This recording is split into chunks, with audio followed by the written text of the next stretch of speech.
बताएं ना जी। कोफोर्ज, इसके फ्यूचर्स में बिकवाली करने की राय है।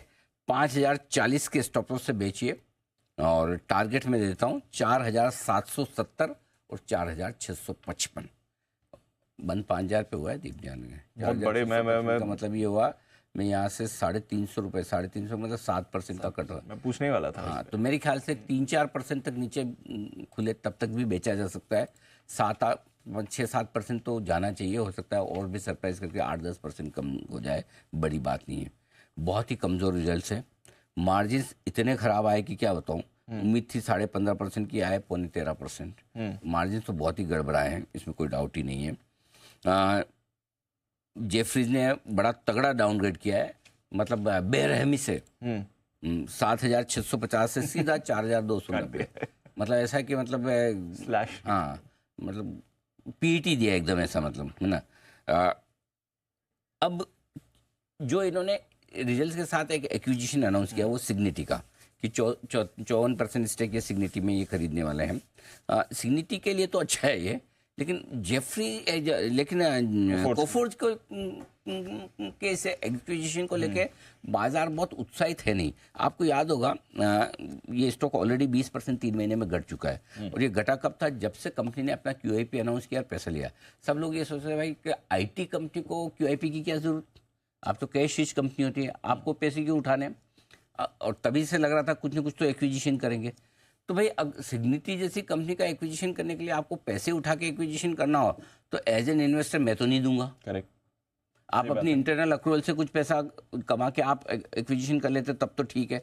अब इसमें ये हो सकता है कि भाई सिग्निटी 20 के मल्टीपल पे ट्रेड करता है, ये 45 पे करता है, तो आपके वैल्यूएशन कंफर्ट आ जाता है कि आपको वैल्यूएशन थोड़ा बेहतर हो जाए। बट वो इसलिए बाजार उसको लेके ज़्यादा एक्साइटेड है नहीं।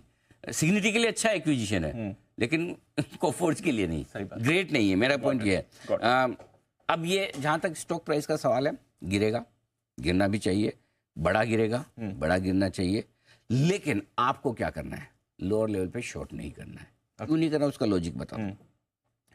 3 महीने में 20% घटा है, ठीक है, 5 दिन में 4% घटा है। अब दीप होगा क्या, 20 और मान लो आज 10% और घटता है, 30%। 30% घटने के बाद जो लोग जेफरीज की तरह दुखी हो गए, उम्मीदें छोड़ दिया, छोड़ो यार बेकार है, मतलब नहीं है। अब ध्यान रहे NIT था ये पहले कंपनी, अब कोफोर्ज हो गया। अभी कोई प्रोफेशनल मैनेजमेंट है, कोई प्रमोटर नहीं है। Correct sir, right.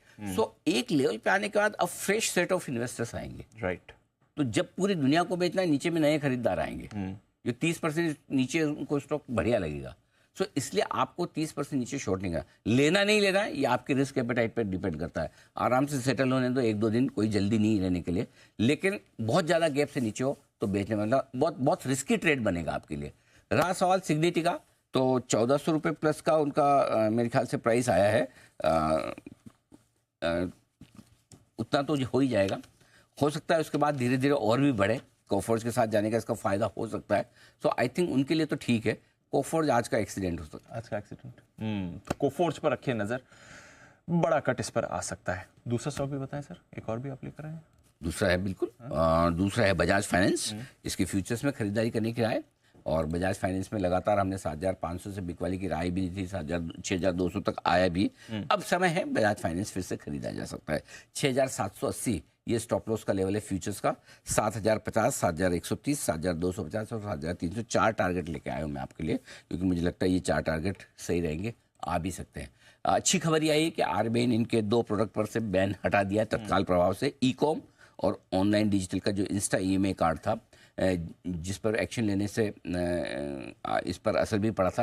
और सबसे बड़ी बात दीप क्या थी कि इनसे बैन हटना तो ठीक है, अच्छी बात है, लेकिन कहीं न कहीं जिस तरह से RBI पिछले कुछ समय से लगातार एक के बाद एक NBFC पर बहुत एक्शन ले रहा था, एक डर ये हो रहा था कि जब तक ये बैन नहीं होता तब तक और कोई एक्शन ना हो जाए, और कोई एक्शन ना हो जाए। ये बाजार में काफी लोग सोचते थे एग्जैक्टली कुछ और एक्शन हो सकता है। तो RBI कोई एक्शन लिया हुआ है, उसको हटाने के पहले और कोई दूसरा एक्शन लेना होता तो ले ही लेता था। Correct sir, right. हाँ, पर से आप नहीं बोल सकते कि नहीं लेंगे अब, लेकिन उसकी संभावनाएं थोड़ी ओवरहैंग एक निकल गया हो जाती है। तो ये मेरे ख्याल से दोनों तरह से, बिजनेस के लिहाज से भी और सेंटिमेंट के लिहाज से भी ये अच्छी खबर है बजाज फाइनेंस के लिए। बजाज फाइनेंस पे चलिए, तो बजाज फाइनेंस के लिए अच्छी खबर है, इस पर रखेंगे फोकस। कोफोर्ज के लिए खराब नतीजों का रिएक्शन आएगा, उस पर भी है फोकस। 9 बजे भी तैयार रहेगा, एक और स्टॉक ऑफ डे आ रहा है अनिल जी की तरफ से।